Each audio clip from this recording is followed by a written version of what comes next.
The peeps look good in here, the broiler peeps. So we keep them in this brooder house here for about, I don't know, 3 or 4 weeks. Depends on the weather. This time of year, it's definitely less before they go out on pasture. But this place keeps them nice and protected from everything. We get them when they're a day old, so they're pretty vulnerable to everything. And so this gives them shelter, heat, and from heat lamps, and nice safe place to get food and water.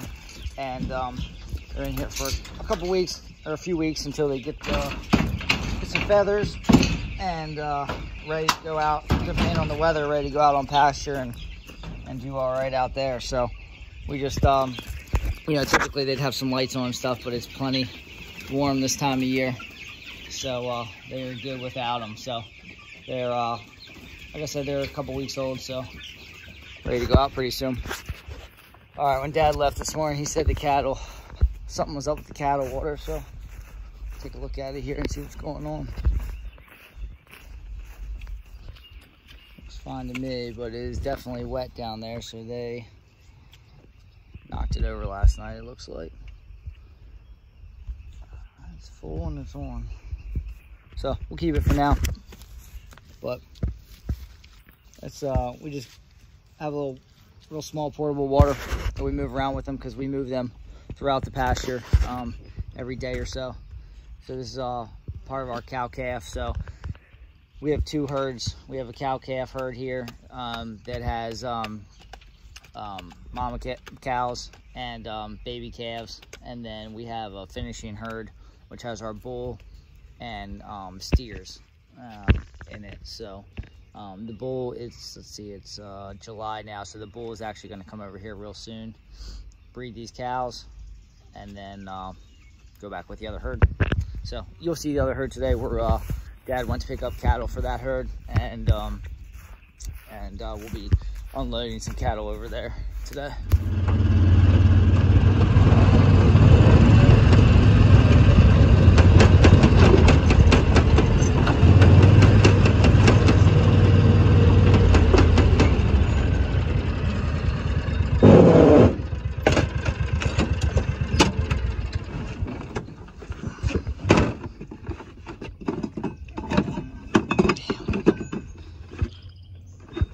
Well, I don't have my tester, but this is running good, so it'll be all right. Just saw a battery hooked up, makes the fence hot, and that way these pigs stay where we want them for the most part.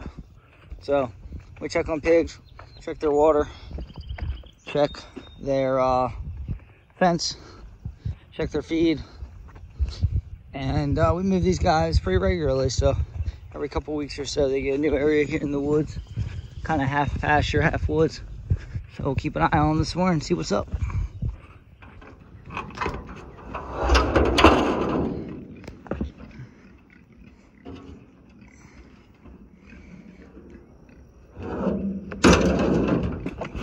I need a feed.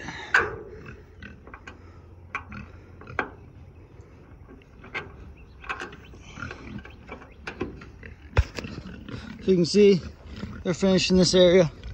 They've cleaned it up real well, and then they're gonna move this way where all this and then we have a group of pigs over here on the other side of the fence in these woods here. And this group that I'm checking on now have cleaned up this area real nice.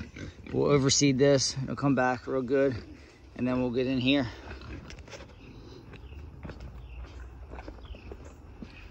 You still asleep? It's time to get up. No? Yes? It's time to get up. All right. Sorry. Have a good morning. Hey, pigs. So we're just checking fencing. This is our Premier One net fencing. We found it to be better than anything else we've ever tried, and we've tried a lot. So this stuff's really great. It has a good spark on it. And what we like the best about it are 2 things: how easy and quick it is to set up and take down and move to a new pasture. And then also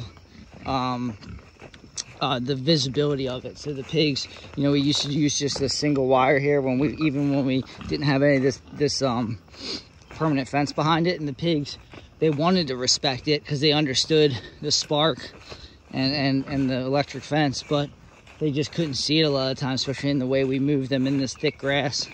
So this Premier One net fencing specifically for pigs, here's a huge problem. Neighbors hitting golf balls in the pig pasture.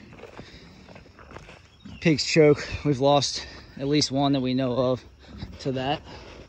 So try to pick up golf balls when we find them. But if you're a neighbor, no more golf balls, please. But anyway, this fencing, you know, we've used it for several years now, and it's definitely the best. We have an entourage this morning. And it's raining, which is awesome. We need it. You guys okay? You need me to slow down? All right, so what we have going on here is we have a barbed wire fence here. It's in pretty rough shape. Previous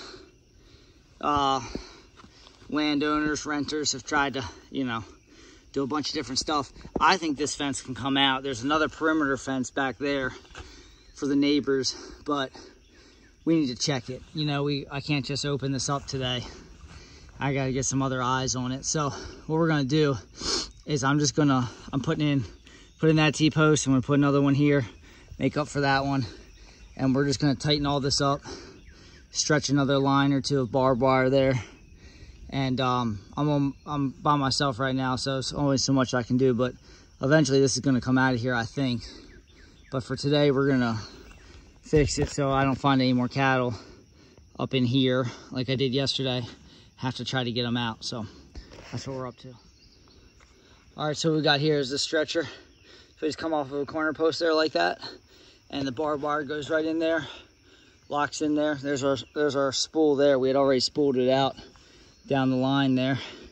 Come up here, crank on that. I couldn't video it because it kind of takes two hands. It's a little bit dangerous for a bit until you get nailed in. So we got one nailed in here. We have a post back from the corner post.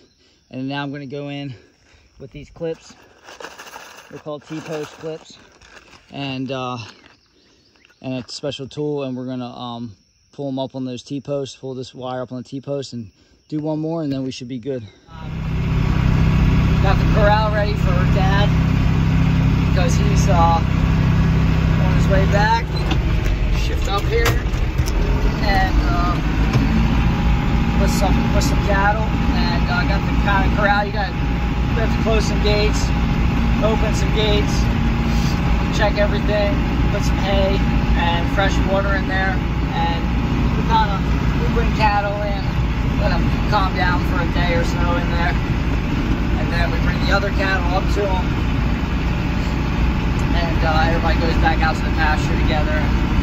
Usually a pretty calm process. So we are headed over now to well, we met with the refrigeration guy, got him all squared away. He's looking at some icing on the fan inside the walk-in, and so he's doing that, and just hung out with Reed and Brittany for a minute, and we are now headed over to mow some area around the pasture that we can't put any cattle, but want to keep it maintained and under control. So we're going to do that for a while.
off back to the main farm. So what we do here is we have the trailer I'm on top of a gate right now here where the trailer comes in, and then we go through this alley here. So the trailer backs right up to this alley. We go through the alley here and then over into the bud box there, which is a little 20 by 20 box that they hang out in. They have water and hay in there, and then we'll let them out into the bigger area, bring the other cattle up from the pasture tomorrow, and let them hang out for a minute and get used to each other, and then we'll all go back out to the pasture together. So that's how we bring new cattle in, and nice and calm. These are really real high, real sturdy alley and bud box and area over there. That way it's real calm for the cattle, calm for us, and it works out well. All right, so we need to move the egg layers. They have like a completely enclosed hut that they go in at night. During the day, they can come in and out of it. They're just out in the pasture. So mower, we washed the mower and the tractor. Mower needs to be unhooked. We're gonna throw the forks on because we have to move a hog feeder and fill it while we're out in the field. So mower comes off, forks go on, egg layers get moved, hog feeder gets moved to their new pasture, it gets filled up, go back and check on the new cattle down at the other property, and we're gonna deliver some feed to a feed customer and go from there.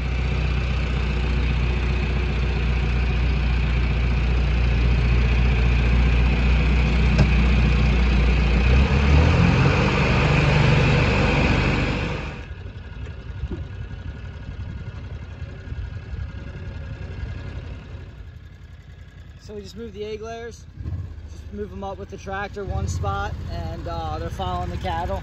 Cattle are back there. So we're headed over now to fill